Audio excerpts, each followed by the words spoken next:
খবর শুনছেন সত্যি সংবাদ ইউটিউব চ্যানেল থেকে। জানাবো আজকের সারাদিনের বাছাই করা কিছু গুরুত্বপূর্ণ ও তাজা সংবাদ। খবরের শুরুতেই জানিয়ে দেব আজকের প্রধান সংবাদ শিরোনাম। কমিশন রিপোর্ট চাইতে সংখ্যা বদল, রাতারাতি মৃত্যুশূন্য বুথ গেল কমে। অবৈধভাবে ভারতে ঢুকলে কি রেড কার্পেট বিছিয়ে দেওয়া হবে? আমরা কি রোহিঙ্গাদের রাখতে বাধ্য? বড় পর্যবেক্ষণ প্রধান বিচারপতির।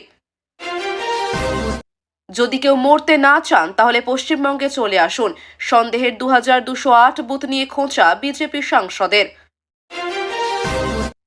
শুভেন্দুকে কুকুরের সঙ্গে তুলনা, সেবাশ্রয়ে আশ্রয় দেওয়ার বার্তা দেবাংশুর। বাবরি মসজিদের ঘোষণায় উত্তেজনা, এসপি ডিপিওকে কলার ধরে আনার হুমকি, হুমায়ুন কবিরের মন্তব্যে তোলপাড়। বালি পাচার নিয়ে ফের তদন্তে কেন্দ্রীয় সংস্থা, জেলা ধরে ধরে চমকে দেওয়া তথ্য দিলেন শুভেন্দু। এসআইআর এর মধ্যেই মাঠ থেকে নর্দমা পড়ে রাশি রাশি ভোটার কার্ড, খোঁজ করতেই সামনে এলো বড়সড় চাঞ্চল্যকর তথ্য। বাংলাদেশ থেকে আসা হিন্দুদের নাম ভোটার তালিকায় যেন না ওঠে, মমতার বিরুদ্ধে বিস্ফোরক অভিযোগ শুভেন্দুর। কাদের চাপে রাজ্যে বিএলও মৃত্যু, প্রশ্ন তুলে তোলপাড় ফেলা ইঙ্গিত শুভেন্দুর, উত্তাল রাজ্য রাজনীতি। উন্নয়নের পাঁচালী পেশ, 15 বছরে বাংলায় কি কি কাজ করেছেন সব তথ্য প্রকাশ করলেন মমতা। সুন্দরবনে পাকড়াও 15 জন বাংলাদেশি মৎস্যজীবী। বিহারে ভোটের আগে 10,000 ধরিয়েছে বিজেপি, আমরা বছরেই 12,000 দিই, লক্ষ্মীর ভান্ডার নিয়ে মমতা। এসআইআর নিয়ে ফের সোচ্চার ববি হাকিম, ওনার বুকে ব্যথা হচ্ছে, বড় কারণ সামনে আনলেন শুভেন্দু। পারিবারিক সম্পত্তি বিবাদ, আগ্নেয়াস্ত্র নিয়ে ভয় দেখানোর অভিযোগে গ্রেফতার মহিলা। 3 দিনের জেলা সফরে বহরমপুর পৌঁছলেন মমতা, বুধবার গাজলের সভা। বুমেরাং হতে পারে এসআইআর, নয়া কৌশল নিয়ে বুধেই কেন্দ্রীয় নেতৃত্বের সঙ্গে বৈঠকে বঙ্গ বিজেপি। 80% এসআইআর হলেই বাংলায় পদ্মফুল আসবে, টিএমসিকে সরাসরি চ্যালেঞ্জ শুভেন্দুর, বলল বিজেপি। খেলার সময় মাঠে বিস্ফোরণে কেঁপে উঠল এলাকা, হাওড়ায় গুরুতর জখম কিশোর। আদালতের নির্দেশের পরও বাংলায় কেন আটকে 100 দিনের কাজের টাকা, সংসদে জবাব দিলেন মন্ত্রী। মোদির কোনো বিকল্প নেই, অবশেষে স্বীকার করে নিলেন তৃণমূলের কল্যাণ, তুঙ্গে জল্পনা। সব স্মার্টফোনে বাধ্যতামূলক সঞ্চার সাথী, মুছতেও পারবেন না গোপনীয়তা নিয়ে তীব্র উদ্বেগ।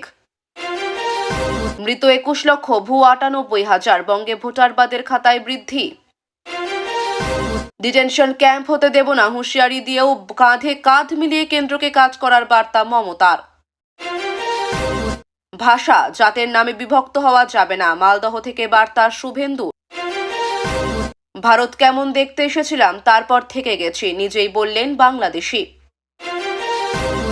পূর্ণ গতিতে নির্মাণ শুরু হচ্ছে নিউ টাউনের দুর্গা অঙ্গনে, জানালেন মুখ্যমন্ত্রী। মমতার মিছিলে শঙ্কিত, এবার মতুয়াগড়ে পদযাত্রা বিজেপির, থাকবেন মিঠুনও। দত্তপুকুর স্টেশনে যাত্রীদের সামনে হস্তমৈথুন, অশালীন অঙ্গভঙ্গি, অভিযুক্তকে গণধোলাই।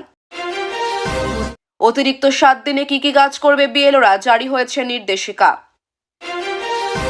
30 ডিমে হাত দিলে ছ্যাঁকা, লাগাম ছাড়া দাম বৃদ্ধি নিয়ে কেন্দ্রকে দুষলেন মমতা। পাখির চোখ 26-এর ভোট, বছর শেষের আগে ফের জেলা সফর শুরু মুখ্যমন্ত্রী মমতা বন্দ্যোপাধ্যায়ের। স্বর্ণ ব্যবসায়ী খুনে কি বিপাকে বিডিও প্রশান্ত বর্মন, হাইকোর্টে পুলিশ। এবার বিজেপির টিকিটে ভোটে লড়ছেন সোনিয়া গান্ধী, জানেন কোন রাজ্যে? যতদিন মমতা ততদিন তৃণমূল, মোদি মমতাকে কার্যত এক আসনে বসালেন কল্যাণ। বেলডাঙ্গায় বাবরি মসজিদ হবে তো, 5 দিন আগে জমি দেখতে বেরোলেন হুমায়ুন। এসআইআর রাত 9টা থেকে 11টার মধ্যে আসছে ফোন, জেলা শাসকদের বড়া ভয় মুখ্যমন্ত্রীর। 32,000 চাকরি বাতিল করেন তৎকালীন বিচারপতি অভিজিৎ, প্রাথমিকের সেই মামলায় বুধবার রায় হাইকোর্টের ডিভিশন বেঞ্চে। এসআইআর ফর্ম আপলোড করার জন্য যথেষ্ট সময় পাওয়া উচিত, সময় বাড়ানো উচিত, এসআইআর মামলায় শীর্ষ আদালতের বিশেষ পর্যবেক্ষণ। 15 বছরে কি কি কাজ করেছে রাজ্য সরকার, আজ রিপোর্ট প্রকাশ করবেন মমতা। মৃত্যু গুজবের মধ্যেই আদিয়ালা জেলে ইমরানের সঙ্গে বোন উজমা খানের দেখা করার অনুমতি। কেজরিওয়ালের বাড়িতে তল্লাশি চালিয়ে চোখ কপালে উঠল ইডির। আজকাল বিচারপতিরা বেশি কথা বলেন, প্রধান বিচারপতির পর্যবেক্ষণ শুনেই পাঠ কল্যাণের। এতক্ষণ শুনছিলেন সংবাদ শিরোনাম, এখন আসছে বিস্তারিত খবরে। তার আগে ছোট্ট একটা অনুরোধ, চ্যানেলে নতুন হয়ে থাকলে চ্যানেলটি সাবস্ক্রাইব করবেন। নির্বাচন কমিশন যখন পশ্চিমবঙ্গের বিভিন্ন বুথ থেকে মৃত্যুর তালিকা ও ভোটার সংশোধনের রিপোর্ট দিতে বলে, ঠিক সেই সময় কয়েকটি এলাকায় অস্বাভাবিকভাবে তথ্য বদলে যাওয়ার অভিযোগ উঠেছে। আগে যেখানে মৃত ভোটারের সংখ্যা নির্দিষ্ট করে দেখানো ছিল, কমিশনের রিপোর্ট চাইবার পর রাতারাতি সেই বুথগুলি মৃত্যুশূন্য দেখানো শুরু হয়। অর্থাৎ আগের নথিতে যাদের মৃত হিসেবে চিহ্নিত করা হয়েছিল, হঠাৎ তাদের নাম তালিকা থেকে উধাও হয়ে যায়।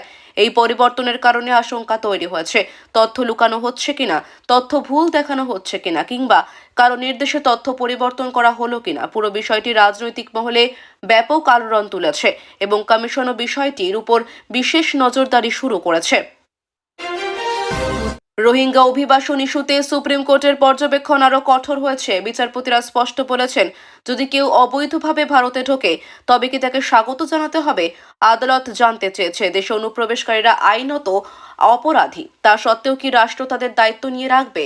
তারা মন্তব্য করেছেন যে মানবিকতার দোহাই দিয়ে ভারতের নিরাপত্তা বা আইন লঙ্ঘন হতে দেওয়া যায় না। রোহিঙ্গাদের সংখ্যা যেভাবে বাড়ছে এবং ভারতীয় শহরগুলিতে স্থায়ী ঠিকানা তৈরি করছে, তা নিরাপত্তার দিক থেকেও ঝুঁকিপূর্ণ। সরকারকে এ বিষয়ে কঠোর নীতি দেওয়ার নির্দেশনা দিয়েছে আদালত। এই পর্যবেক্ষণের পর কেন্দ্র রাজ্য উভয় স্তরেই ব্যাপক আলোচনা শুরু হয়েছে। এসআইআর চলাকালে কিছু বুথ নিয়ে সন্দেহ প্রকাশ করেছেন এক বিজেপি সাংসদ।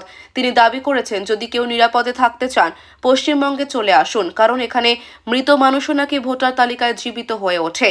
তার দাবি অনুযায়ী মোট 2208টি বুথকে অতি সন্দেহজনক হিসেবে চিহ্নিত করা হয়েছে।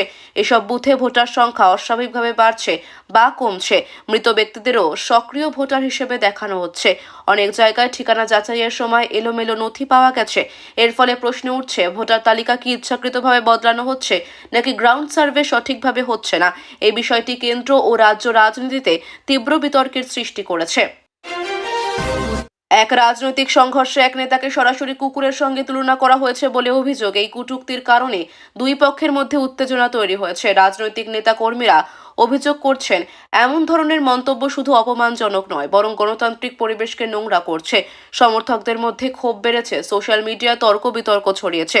সংশ্লিষ্ট নেতারা বলেছেন, এভাবে ব্যক্তিগত আক্রমণ করে মানুষকে অপমান করলে রাজনীতির ভাষা আর মানুষের প্রতি সম্মান দুটোই নষ্ট হয়। প্রশাসনের পক্ষ থেকেও এই মন্তব্যের আইনি দিক পর্যবেক্ষণ করা হচ্ছে।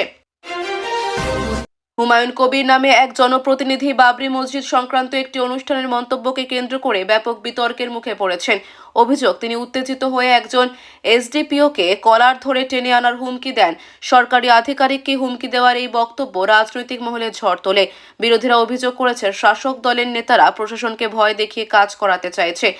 আইন বিশেষজ্ঞরা বলছেন, কোনো সরকারি আধিকারিককে এভাবে হুমকি দেওয়া দণ্ডনীয় অপরাধ। এই ঘটনায় পুলিশ ও প্রশাসনও বিষয়টি গুরুত্ব সহকারে খতিয়ে দেখছে। বালির বেআইনি পাচার নিয়ে ফের নড়ে চড়ে বসেছে কেন্দ্রীয় তদন্ত সংস্থা। রিপোর্টে উঠে আসছে, নদী এলাকার বেশ কয়েকটি জেলা থেকে অবৈধভাবে বালু তোলা হচ্ছে এবং রাতের অন্ধকারে ট্রাক বালি পাচার হচ্ছে প্রতিবেশী রাজ্যগুলিতে। এসব কাজের সঙ্গে জড়িত থাকতে পারে কয়েকজন রাজনৈতিক ব্যক্তিও, এমন অভিযোগ সামনে এসেছে।